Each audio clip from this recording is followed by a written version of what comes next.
আসসালামু আলাইকুম রহমতুল্লাহি ওয়া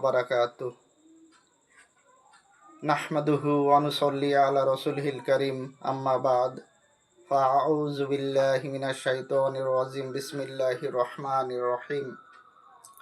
মহিলাদের 5টি দায়মি ফরজ, যে ফরজগুলো সর্ব অবস্থায় একনিষ্ঠভাবে পালন করার জন্য আল্লাহ পাক হুকুম করে দিয়েছেন। 5টির মধ্যে প্রথম অবস্থায় 1 নম্বরে হচ্ছে সর্ব অবস্থায় ইমানি হালতে থাকা। এর অর্থ হলো যে সব সময় 24 ঘন্টায় আল্লাহ পাকের ধ্যান ও খেয়াল অন্তরে পয়দা করার নামই হচ্ছে ইমান।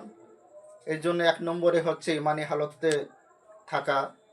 2 নম্বরে নিজ দায়িত্বে পর্দায় থাকা। নিজ দায়িত্বে পর্দায় থাকা এর অর্থ হলো যে নিজের সম্মান নিজে বজায় রাখা। কেননা অনেক বোনেরা তারা বলে যে আমার স্বামীরা আমাকে পর্দায় রাখে না। এই জন্য আল্লাহ পাক বলেছেন যে তোমার নিজ দায়িত্বে তুমি পর্দায় থাকো, কেননা তুমি তো মরবে, তোমাকে তো জান্নাতে যেতে হবে। এই জন্য 2 নাম্বার নিজ দায়িত্বে পর্দায় থাকা। 3 নাম্বার ছোট ছোট আওয়াজে কথা বলা। ছোট ছোট আওয়াজে কথা বলা আল্লাহ পাক মহিলাদের জন্য ফরজ করে দিয়েছেন। যে অনেক মহিলা মা বোনেরা আছে যে তারা চিল্লায় কথা বলে, এটা ফরজের খেলাফ।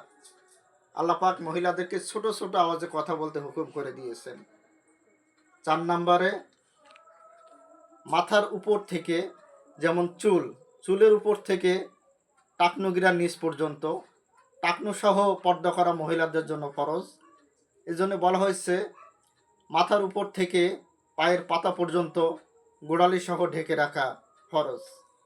এবং 5 নম্বরে স্বামীর আনুগত্য করা, স্বামীর মালকে হেফাজত করা, এটা হচ্ছে মা বোনদের জন্য 5 নাম্বার ফরজ।